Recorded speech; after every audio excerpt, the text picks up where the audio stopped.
Sziasztok! Az ikellángokat nézzük meg, hogy mi újság az ő kapcsolatukban, hogy vannak ők.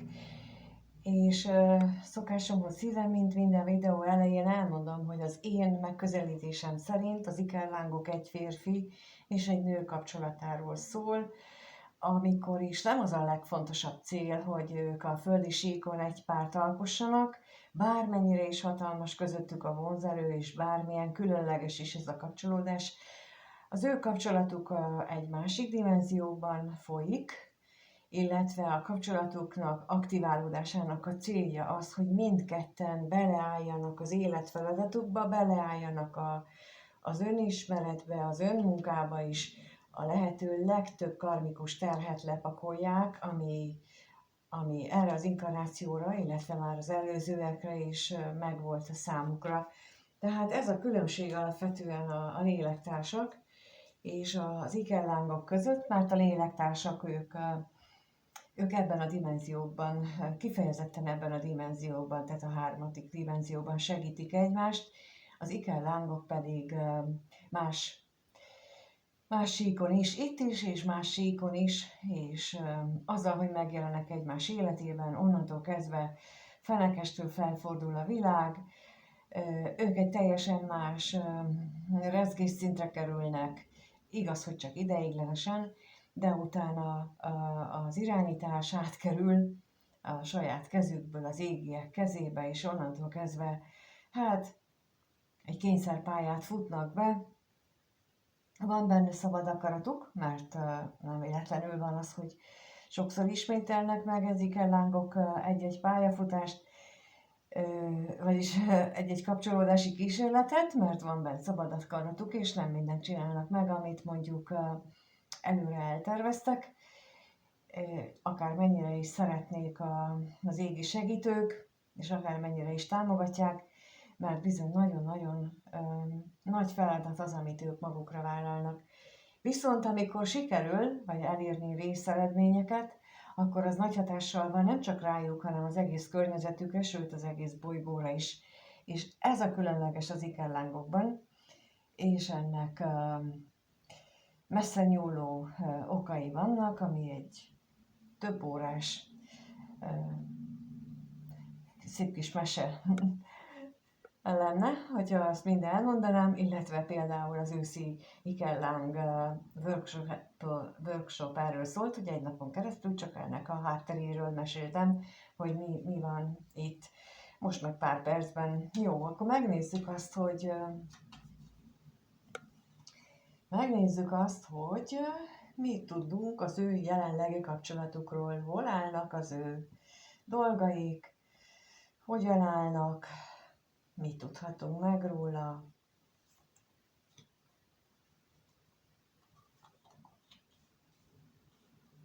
Mit tudhatunk meg az ő dolgaikról, kapcsolatukról.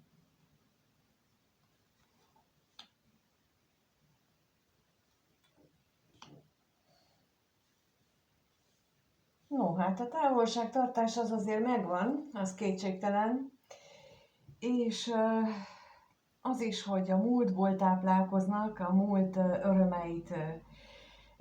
örömei adják nekik azt az energiát, ami jelenleg még a kapcsolatban van, mert az is látszik, hogy valamelyikőjük, ugye általános jelenség, hogy egyikőjük legalább párkapcsolatban van, és annak a párkapcsolatnak a hétköznapjait és mindennapjai az összes nehézségével együtt éli, és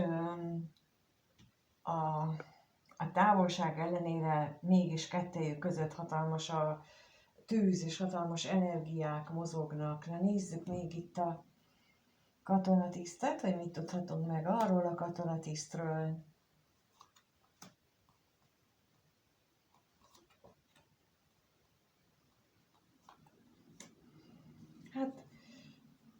Mint ahogy mondtam, hatalmas energiák, tűz, szenvedély van a kettejük között, ha találkoznak, ha nem.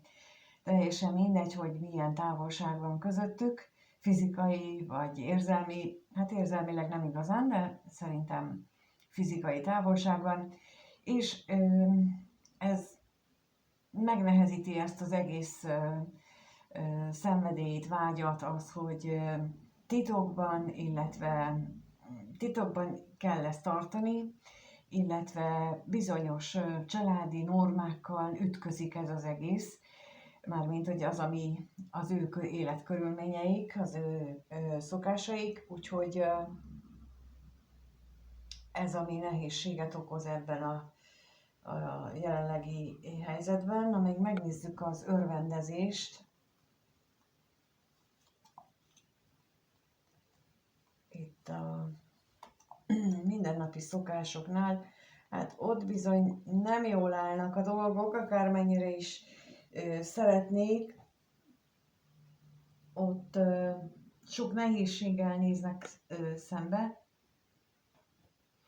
de azt azért tudni kell, hogy amikor ilyen van, hogy egy ikellán kapcsolódásban egy meglévő párkapcsolat is van, akkor annak nagyon fontos szerepe van az ikellán kapcsolódás szempontjából is, tehát nem lehet csak úgy egyszerűen, hogy felrúgom és ott hagyom, mert annak is megvan a maga szerepe, és csak akkor érdemes felrúgni és otthagyni, hogyha az már betöltötte azt a szerepet, vagy elvégezte azt a munkát, amiért ott az létrejött. Most még úgy látszik, hogy itt sok a bizonytalanság, sok a vita, lehetséges, hogy a vállás miatt, lehetséges, hogy az eltávolodás miatt, minden esetre a remény van bent meg abban, hogy ez a kapcsolat azért valahogy normalizálódik itt náluk, és akkor megnézzük, hogy egyébként hogyan gondolkodnak egymásról,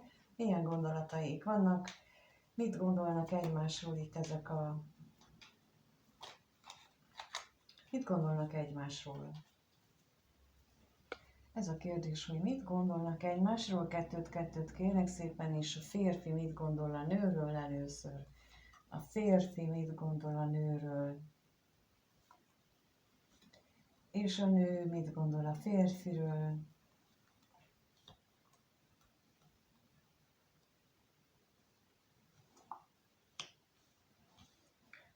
Hát itt lehetséges az, hogy a férfi részéről az, hogy nagyon értékes a nő, ugyanakkor pedig lehet, hogy mondjuk anyagilag nem jól áll.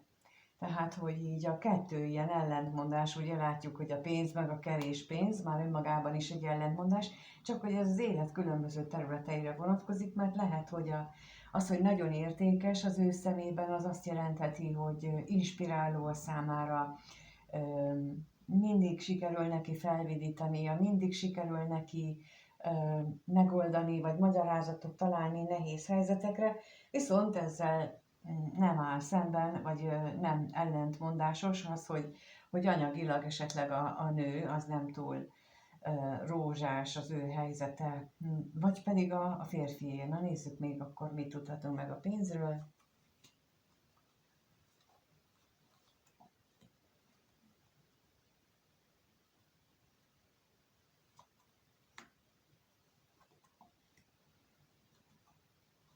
És a kevés pénzről is.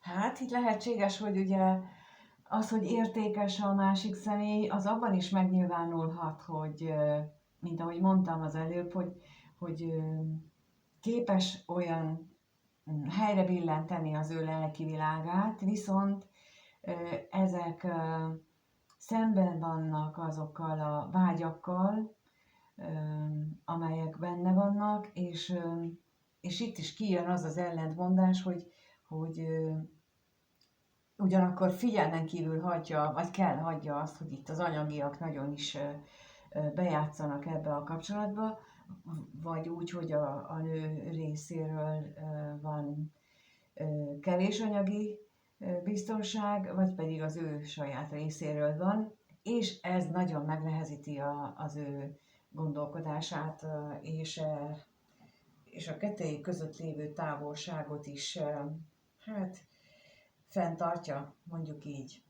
A női részről pedig az látható, hogy ő úgy gondolkodik a férfiről, hogy változtatni kellene a kommunikációján, gyökeresen kellene megváltoztatnia. Na megnézzük itt, hogy mit jelent itt az üzenet.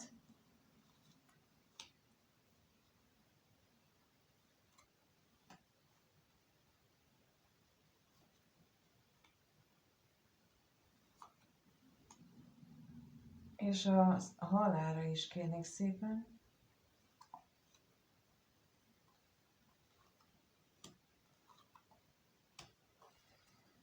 Hát lehetséges, hogy itt túl sok a félelem a tekintetben, hogy az ő kettejüknek a szokása, az értékrendje, az különböző, és lehet, hogy ez nem lett kikommunikálva, nem lett megbeszélve eddig még. Viszont az látszik, hogy ha bekövetkezne ez a megbeszélésben a nagy változás, akkor lehetséges, hogy itt valamelyik őknek az ilyen nagy szomorúságot és fájdalmat okozna, vagy az, ami így kiderülne, vagy amit hátra kellene hagyni. Tehát, hogy itt azt érzékelem, hogyha ők ezt megbeszélnék, és hogy kinek mi az, ami fontos, mármint így szokások szempontjából, akkor csak úgy tudnának egyeztetni, hogy csak úgy tudnának egymással dűlőre jutni, hogyha az egyik őjüknek túl nagy áldozatot kellene hozni, és akkor ez így nem lenne stabil. Legalábbis a női rész így gondolja, hogy akár ő maga, hogy neki kellene túl nagy áldozatot hozni, vagy azt gondolja, hogy a férfinak, vagy a férfi érzi úgy, hogy neki túl nagy a távolság, és neki kellene túl nagy változáson átmenni, és egyelőre nem áll készen, és ez szomorítja el a nőt. Erre a nagy változásra nem áll még készen a férfi ikerláng. Na nézzük akkor, hogy mit tudhatunk meg az érzéseikről, egymás iránt mit érez ez a két személy, mit tudhatunk meg erről, mit éreznek ők egymás iránt, arra vagyok kíváncsi, hogy mit éreznek egymás iránt, kettőt kérek, és akkor a férfi ikerláng mit érez a nő iránt, milyen érzései vannak, mit érez iránta,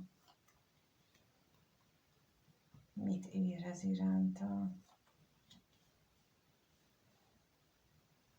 Mit érez a nő a férfi iránt?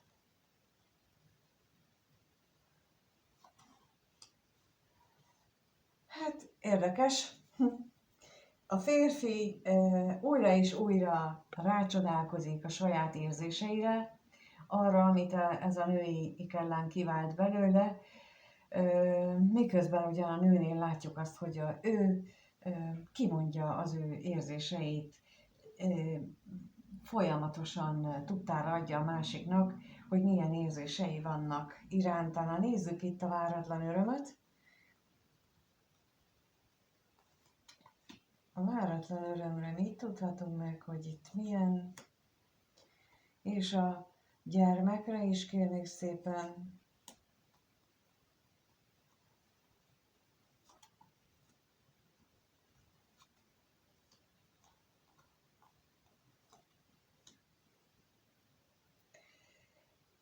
Ami látszik az, hogy a kettejük elkötelezett kapcsolódása az még várat magára, ezt érzi legalábbis a férfi, és azt is érzi, hogy bár ilyen megújuló érzelmek vannak benne, ugyanakkor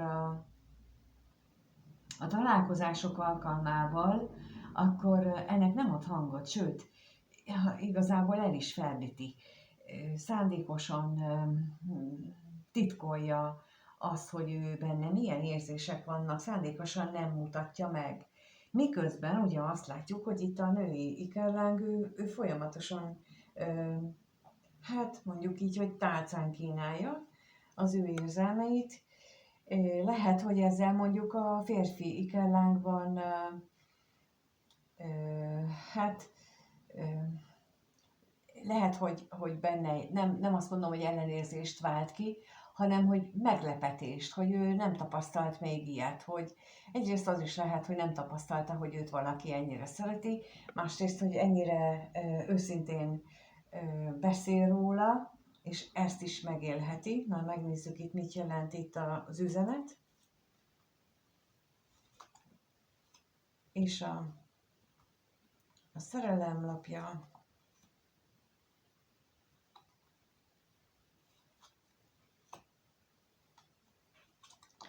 Hát bizony itt nagyjából ezt erősítették meg, amit én éreztem az előbb, hogy ott van benne a félsz attól, hogy ez mennyire lesz stabil, a nőben is, illetve a férfiban is lehetséges, hogy ott van benne a félelem, hogy ezek az érzések, ezek milyen stabilak,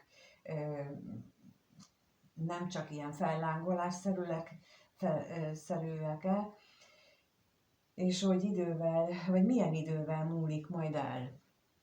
És ezek az érzések, tehát ezek a háttérben megbúvó félelmek is itt vannak. Mind a két részről úgy látom. Tehát, hogy ő sem meri ezt nyíltan kimondani, a női fél kimondja, de a háttérben ugyanazok a félelmek, aggodalmak van, mint a férfinál. Na és akkor megnézzük azt, hogy mire lehet számítani ebben a kapcsolatban, ebben az ikerlán kapcsolatban a következő 1-2 hetes időszakban.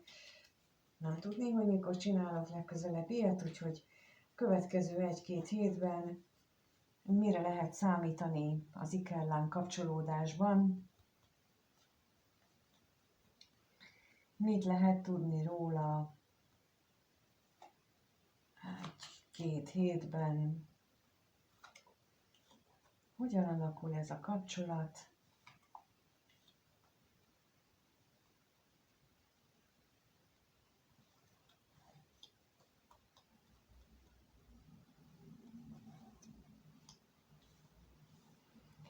Hát úgy tűnik, hogy itt megmarad az érzelmek, megmaradnak, stabilizálódnak, ugyanakkor jelentheti a hamisság középen azt, hogy a vágyak fokozódnak, elviselhetetlenségig is akár, mert ugye a hamisságnak egyik része az a maximalizáló képesség, a másik része pedig az is lehet, vagy másik kapcsolatban pedig az is lehet, hogy ugyanakkor megváltoztatják, tehát nem mutatják ki teljesen azokat a vágyakat, vagy nem kommunikálják, inkább így mondom, nem kommunikálják azokat a vágyakat, amit valójában megélnek, hanem kicsit torzítanak, ferdítenek rajta, vagy nagyon, hát kinél melyik látszik. Majd megnézzük, hogy akkor mit jelent itt a hamisság.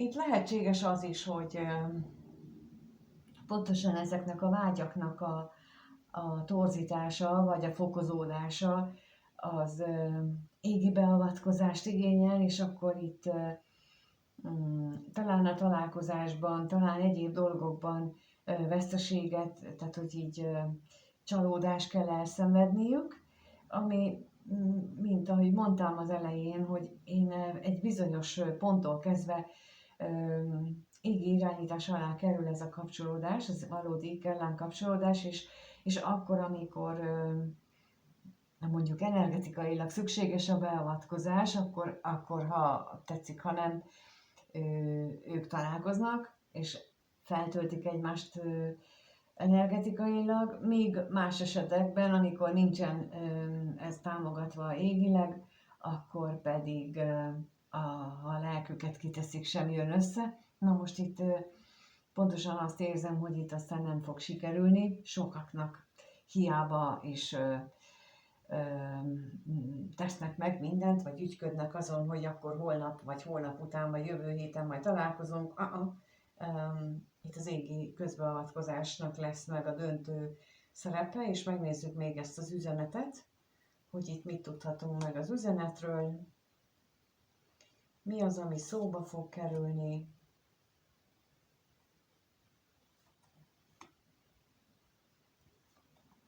Lehet, hogy szóba fog kerülni egy korábbi találkozás, illetve a találkozásuk idején meglévő párkapcsolat, ami mondjuk egy hivatalos párkapcsolat is lehet, és annak az akadályozó szerepe a kettejük kapcsolódásban. Ugye lehetett itt már látni az elején, hogy itt biztosan van, vagy hát nagy valószínűséggel, inkább így mondom, van egy meglévő párkapcsolat valamelyikőjük, vagy mindkettejük részéről, és ez a kommunikációt is, illetve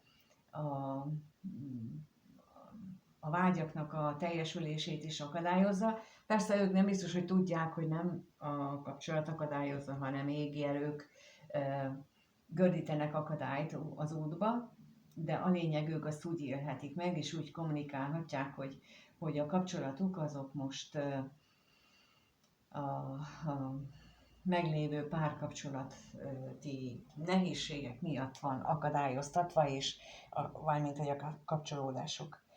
Hát ennyi az, amit most az Ikerlán kapcsolódásról látunk. Köszönöm, hogy itt vagytok, és köszönöm a lájkot, a feliratkozásokat, a kommenteket is, és